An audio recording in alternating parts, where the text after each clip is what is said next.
घेर कर दिया है। पुलिस से मिली जानकारी के मुताबिक दिल्ली पुलिस की अपराध शाखा और बिहार पुलिस के संयुक्त अभियान में रोहिणी में हुई मुठभेड़ में 4 मोस्ट वांटेड गैंगस्टर मारे गए हैं। बिहार में दर्ज कई मामलों में ये आरोपी फरार चल रहे थे। दिल्ली के रोहिणी इलाके में पुलिस को बड़ी सफलता हाथ लगी है।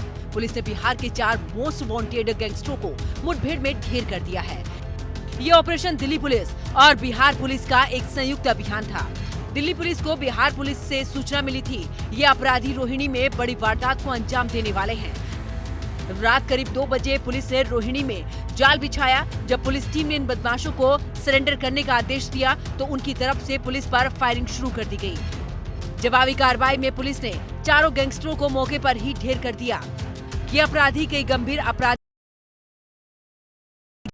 दिनों से इन सभी आरोपियों की तरफ। इस मुठभेड़ में बिहार के रंजन पाठक, विमलेश महतो, मनीष पाठक, साथ ही अमन ठाकुर मारे गए हैं। रंजन पाठक, विमलेश महतो, मनीष पाठक सीतामढ़ी बिहार के रहने वाले थे और साथ ही अमन ठाकुर करवाल नगर दिल्ली का रहने वाला था। उत्तर प्रदेश में एक बार फिर से पोस्टर वॉर शुरू हो चुके हैं। लखनऊ में सपा मुख्यालय के बाहर एक पोस्टर लगा है। बीजेपी के डबल इंजन सरकार के नारे की तोड़ निकालते हुए पार्टी ने प्रबल इंजन की सरकार का नारा दे दिया है। पोस्टर में लिखा, जल्द बनेगी प्रबल इंजन की सरकार। उत्तर प्रदेश में एक बार फिर पोस्टर वॉर शुरू हो गया है। लखनऊ में सपा मुख्यालय के बाहर एक पोस्टर लगा। बीजेपी के डबल इंजन के नारे की तोड़ निकालते हुए पार्टी ने प्रबल इंजन की सरकार का नारा दिया। होर्डिंग में इंजन पर अखिलेश यादव की फोटो नजर आई। इंजन के कोचों पे सपा सरकार की योजनाओं का जिक्र किया गया। संत कबीर नगर के सपा नेता जयराम पांडे ने होर्डिंग लगवाई। समृद्धि की फिर बहेगी बयार, जब आएगी 2027 में सपा की प्रबल इंजन सरकार। अगर पोस्टर पर नजर डालें तो डिब्बों पर सपा सरकार के दौरान शुरू की गई योजनाओं के नाम लिखे हुए हैं। एक और खास बात यह है कि होर्डिंग में सपा का नया पीडीएफ फॉर्मूला भी दिख रहा है। पी से प्रगतिशील, डी से दूरदर्शी और ए से मनपसंद। तीनों के डिब्बों पर जिन योजनाओं का जिक्र है उसमें Samajwadi pension Yojana, Kanya Vidyadhan, Lucknow Agra expressway, laptop Yojana, Lucknow metro, dial 100 और साथ ही मजबूत इंफ्रास्ट्रक्चर जैसी योजनाएं हैं। और दिल्ली में बीजेपी एक बार फिर से एक्सपोज हुई है। दिल्ली आप अध्यक्ष सौरभ भारद्वाज ने ट्वीट कर हरियाणा के हथिनीकुंड बैराज से पानी डाइवर्ट करने का दावा किया। इसके साथ ही इन्होंने यूपी के पूर्वी नहर का वीडियो भी शेयर किया। दिल्ली में बीजेपी एक बार फिर से एक्सपोज हो गई है। दिल्ली आम आदमी पार्टी अध्यक्ष सौरभ भारद्वाज ने ट्वीट कर हरियाणा के हथिनीकुंड बैराज से पानी डाइवर्ट करने का दावा किया। इसके साथ ही उन्होंने यूपी के पूर्वी नहर का वीडियो भी साझा किया। यूपी के किसानों का पानी डाइवर्ट करने का दावा किया है। दिल्ली आम आदमी पार्टी अध्यक्ष ने ट्वीट कर लिखा, बीजेपी की सरकारें अब इतना डर चुकी हैं। उन्होंने हरियाणा के हथनी काइंड बैराज से उत्तर प्रदेश के किसानों का सारा पानी डाइवर्ट करके यमुना में डाल दिया है, ताकि सिर्फ 3 से 4 दिन छठ के समय यमुना के प्रदूषण को डाइल्यूट किया जाए। अब आप समझ लीजिए कि झूठे प्रचार के लिए कहां तक बीजेपी जाती है। भाजपा की 2 राज्य सरकारें। सौरभ भारद्वाज का ये ट्वीट सोशल मीडिया पर जमकर वायरल हो रहा है। रामलला के दर्शन के लिए समय में बदलाव हुआ है। शीत ऋतु के आगमन के साथ ही दर्शन के वक्त में बदलाव किया गया है। अब श्रद्धालु को राम मंदिर में सुबह 7 बजे से रामलला के दर्शन होंगे। वहीं मंदिर में दर्शन रात 9 बजे तक जारी रहेंगे। इसके साथ ही रामलला की आरती के वक्त में भी बदलाव किया गया है। दोपहर में आरती और भोग के लिए घंटे तक मंदिर के पट बंद रहेंगे। शीत ऋतु के आगमन के साथ ही रामलला के दर्शन के समय में बदलाव कर दिया गया है। अब श्रद्धालु को राम मंदिर में सुबह 7 बजे से रामलला के दर्शन होंगे। मंदिर में दर्शन रात 9 बजे तक जारी रहेंगे। इसके साथ ही रामलला की आरती के समय में बदलाव किया गया है। दोपहर में आरती और भोग के लिए 1 घंटे तक मंदिर के पट बंद रहेंगे। ट्रस्ट की ओर से रामलला के दर्शन की नई समय सारणी जारी की गई है। रामलला की मंगला आरती जो अब तक सुबह 4 बजे होती थी वो अब 4:30 बजे होगी। साथ ही रामलला की श्रृंगार आरती जो कि सुबह 6 बजे के बजाय 6:30 बजे होगी। जहां श्रद्धालु को अब तक मंदिर में सुबह 6:30 बजे से दर्शन प्राप्त होते थे, अब सुबह 7 बजे से शुरू होंगे। भगवान श्री राम की जन्मभूमि अयोध्या में इस साल जनवरी से जून के बीच 23 करोड़ से ज्यादा श्रद्धालुओं ने दर्शन पूजन किया है। यूपी के मिर्जापुर में तिवारीपुर गांव के निवास सिंह नामक हिंदू युवक ने अपने घर में मजार बनवाई। ग्रामीणों ने मजार बनाकर अवैध वसूली का आरोप लगाया, साथ ही धर्म परिवर्तन का भी बड़ा आरोप लगाया।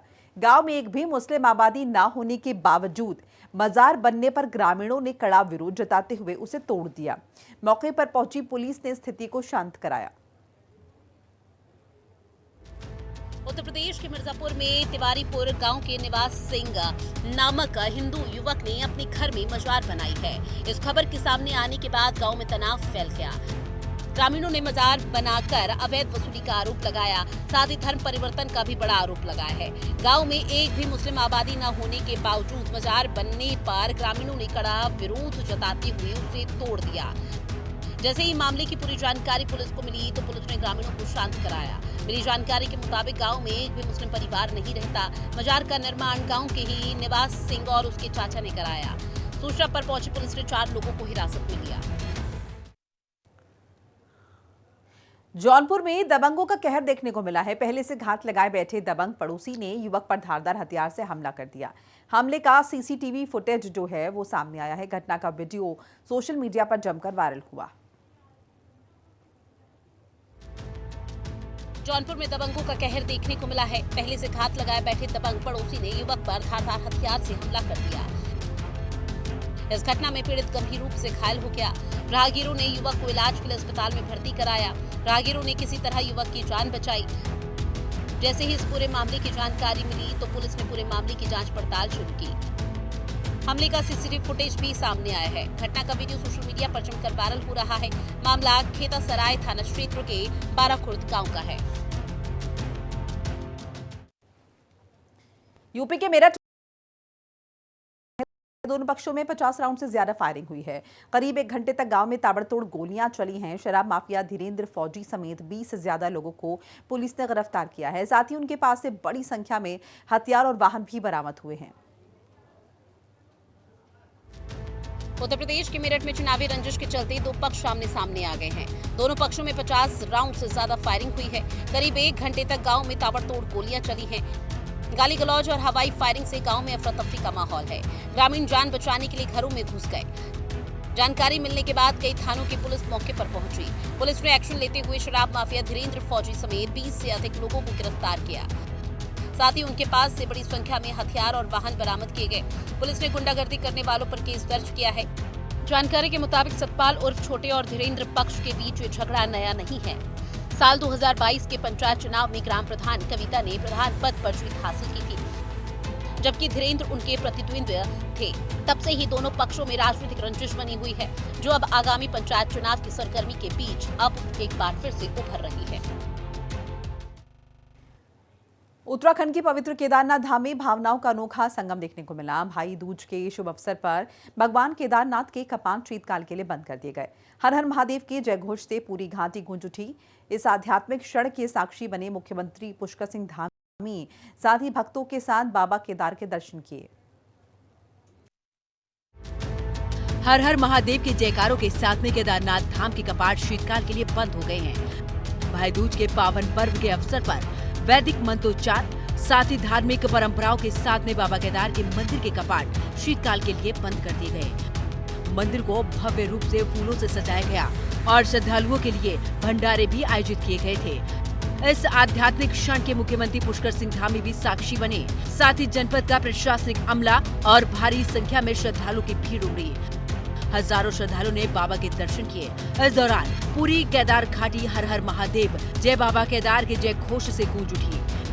केदारनाथ धाम से बाबा की पंचमुखी डोली ओंकारेश्वर मंदिर ऊखीमठ के लिए रवाना हुई, जहां बाबा केदार अगले 6 महीने विराजेंगे। बिहार विधानसभा चुनाव को लेकर महागठबंधन ने पटना में एक अहम प्रेस कॉन्फ्रेंस आयोजित की, जिसमें अशोक गहलोत ने घोषणा की कि महागठबंधन का सीएम फेस तेजस्वी यादव होंगे। उन्होंने आगे कहा कि बीजेपी धनबल का उपयोग कर चुनाव जीत रही है। हमने सीएम फेस की घोषणा कर दी है। अब एनडीए बता दे कि उनका मुख्यमंत्री कौन होगा। बिहार विधानसभा चुनाव के लिए महागठबंधन का सीएम चेहरा आरजेडी प्रमुख तेजस्वी यादव होंगे। कांग्रेस के नेता अशोक गहलोत ने महागठबंधन की ज्वाइंट प्रेस कॉन्फ्रेंस में इसका ऐलान किया। उन्होंने कहा कि अगर हमारी सरकार बनी तो उप मुख्यमंत्री मुकेश सहनी होंगे। उप मुख्यमंत्री और भी लोग बनाए जाएंगे जो पिछड़े समुदाय से होंगे। अशोक गहलोत ने कहा कि हमारा नेता तो तेजस्वी यादव है, एनडीए बताए कि उनका सीएम फेस कौन होगा। सिर्फ नीतीश कुमार के नेतृत्व में चुनाव लड़ेंगे कहने से कुछ नहीं चलेगा।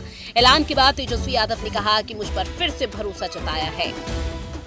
सभी का दिल से धन्यवाद। सबसे कहना चाहता हूं, जो विश्वास जताया है उस पर खरा उतरेंगे। महागठबंधन की ज्वाइंट प्रेस कॉन्फ्रेंस 50 मिनट चली। इसमें आरजेडी, कांग्रेस, वीआईपी समेत 7 दलों के 14 नेता शामिल हुए। इसमें सभी दलों के नेताओं को बोलने का मौका दिया गया। सभी ने अपनी स्पीच में महागठबंधन की एकजुटता की बात कही।